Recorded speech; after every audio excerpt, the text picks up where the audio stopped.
Bangladesh premier league বিপিএলে দল পেতে আগ্রহ প্রকাশ করেছিল মোট 11টি প্রতিষ্ঠান।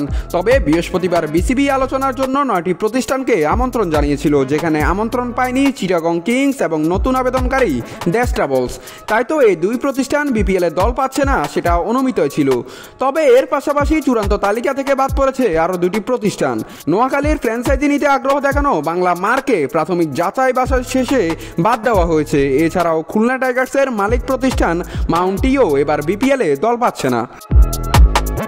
বিপিএলের গভর্নিং কাউন্সিলরের সদস্য সচিব ইফতেখার রহমান মিঠু বলেন, 11টি আবেদনকারীর মধ্যে 3টি প্রতিষ্ঠান ডকুমেন্টেশনের ঘাটতির কারণে কোয়ালিফাই করতে পারেনি। প্রাথমিক যাচাই বাছাই ও মূল্যায়ন প্রক্রিয়ার পর আইন বিভাগ, লিগ্যাল কনসালটেন্সি ফার্ম এবং চার্টার্ড অ্যাকাউন্টরা নথি পর্যালোচনা করেছে। জানা গেছে, ডকুমেন্টেশন সমস্যার কারণে মূলত বাদ পড়েছে SQ sports enterprise, Bangla mark limited, মাউন্টি এবং রূপসী কনক্রিট লিমিটেড কনসোর্টিয়াম। চূড়ান্তযোগ্য ইউআই অংশগ্রহণকারীর তালিকা আনুষ্ঠানিকভাবে ঘোষণা করা হবে আগামী 4 তারিখে।